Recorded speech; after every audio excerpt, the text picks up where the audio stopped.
Red Boys News, splashing the check-in. Thank you for tuning in.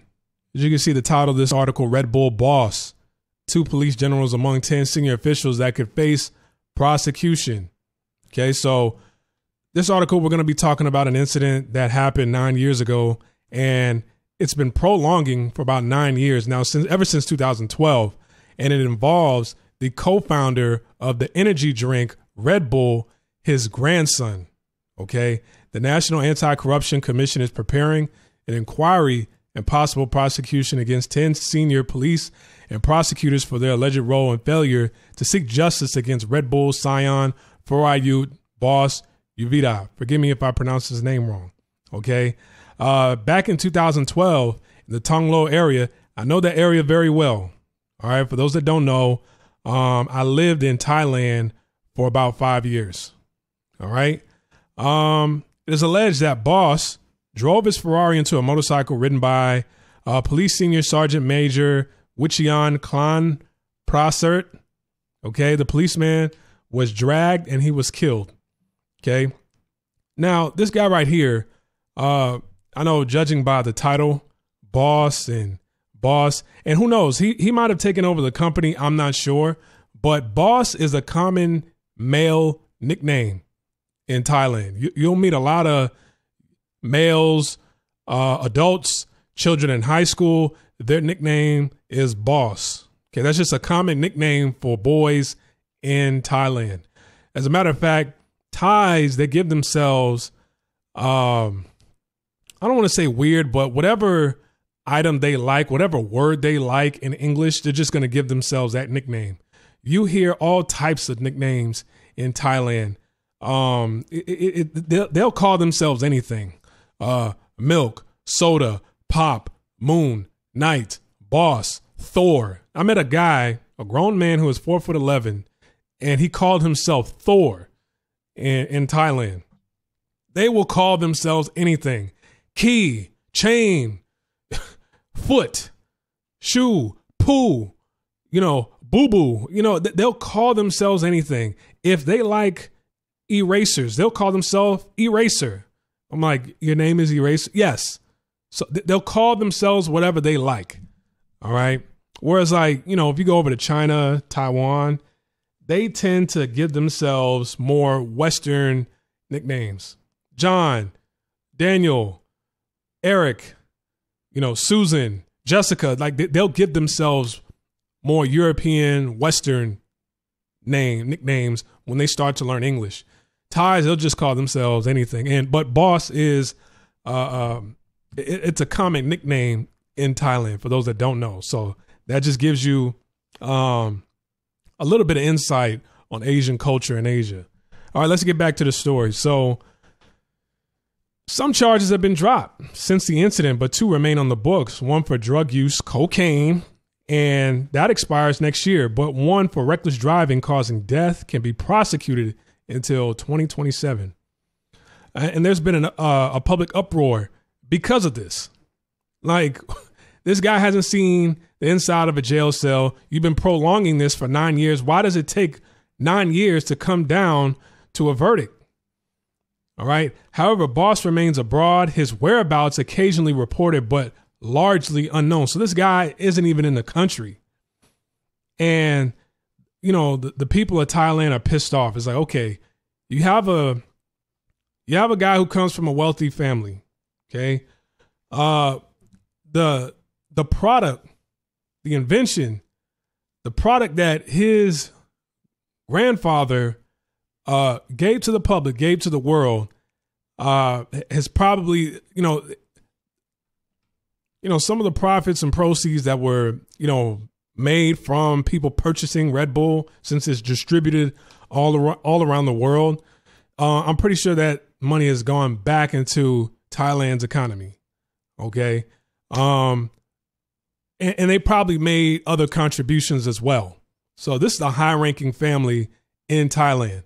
And now a lot of people are like, okay, well, this guy's above the law. Like, you're driving recklessly through Thong Lo. Thong Lo is always busy all over Bangkok. Thong Lo is like in the city. It's in the center of the city. Okay. It's a little bit east, but it's pretty much in the city center. That area is always busy. the way he was driving, and then you run over a sergeant major and you kill him. And okay, you get arrested, you post bail, but it's been 9 years, and the only thing you're doing, you're just waiting for some of the charges to expire. A lot of people are saying like, hey, this is BS. Now in Thailand, the deputy secretary of the NACC subcommittee has taken up the report recommending a more detailed investigation. What more do you need? The Thai media suggested there were no new names on the list, but that it contained prosecutors and police, two of the men. All right, let me just get into it, okay? Because I lived in Thailand for 5 years. I know how things go over there, okay? You can pretty much bribe anybody out there in Thailand, especially if you are Thai, especially if your family has money. Now, if you're a foreigner, there ain't shit you can do because they're going to make you the example. You come over here thinking you could do whatever you want. And that's the thing. They love dumping a lot of their transgressions, their issues onto foreigners. They love to use foreigners as a scapegoat. Like, literally, if you look it up, Thailand is either number 1 or number 2 for having the highest roadside accident deaths in the world.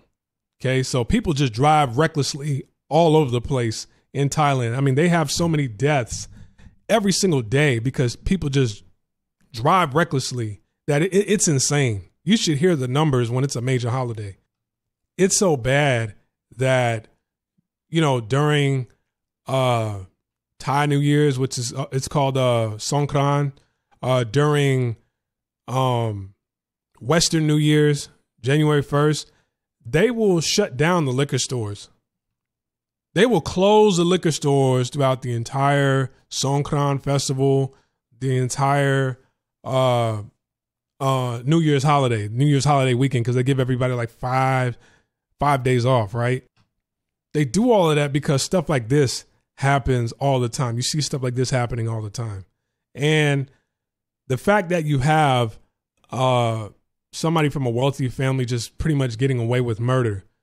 And this isn't somebody who was just working at a noodle shop in Thailand. You're talking about a senior major sergeant of the police force that you killed, and they're just letting this sweep under the rug. And now they want to prosecute 10 senior police officers because they probably took some hush money. More than likely, it's like, oh, okay, like, no. They were probably pissed, but, you know, when you look at the salary that a lot of these police officers make in Thailand, it's almost next to nothing. You know, I'm pretty sure they take bribes all the time and turn a blind eye to everything. I've never bribed anybody in Thailand, but in Thailand, if you go by the book, okay, a lot of people do not go by the book, and they will give you an offer. Okay. Or sometimes you go by the book. They don't want to go by the book and they want to send you back home. They want to have you arrested, or they want to pretend to be a police officer. Like one time, there were two Thai gang members that wanted to take my passport. Right. So, and they did this in broad daylight in front of everybody, because if you buck against people like that, then people in that surrounding area, they're going to side with the gang members because they might not know that they're gang members, right? You'll have an incident where it's either legal or illegal, and they're like, oh, you know what? You're on overstay, or you did this, you did that. How about you give us 2,000 baht and we'll make this go away? They'll give you an offer. And it's like, okay, I guess. That's happened to me before. I was doing a visa run. I left to go to Cambodia. Yeah, I left to go to Cambodia. I tried to cross back over. They weren't going to let me back because they said I didn't have enough pages in my passport. The thing is they didn't want to make room to put a stamp. There was room to put to stamp my passport. They're just like, we can't let you in. We can't let you in. So they just want to test you to see how do you respond to that? How do you react to that? And they said, okay, how about you give us 1,000 baht, which is like 32 US dollars. Give us 1,000 baht. We'll put an extra page in your passport and we'll let you back in. Just give us some money. That's all you got to do. And to be honest, I'm pretty sure he didn't really give him that much money. And the family of that police officer, I'm pretty sure he had a wife and kids. He got cousins, uncles, aunties that loved him also. They're pissed off. Like, okay, you're doing all of this just because it's the grandson of the owner of Redbull. Is this why? I mean, you see stuff like this happening all the time in Thailand where you have a driver and they get charged with criminal negligence and they're, when it came down to the judge, sentencing them, their sentence, it's a slap on the wrist that they give them. Excuse me. It's a slap on the wrist. I'll never forget. I used to live in Rangsit. Rangsit is on the north side, on the outskirts of Bangkok. Okay. Type in Bangkok University.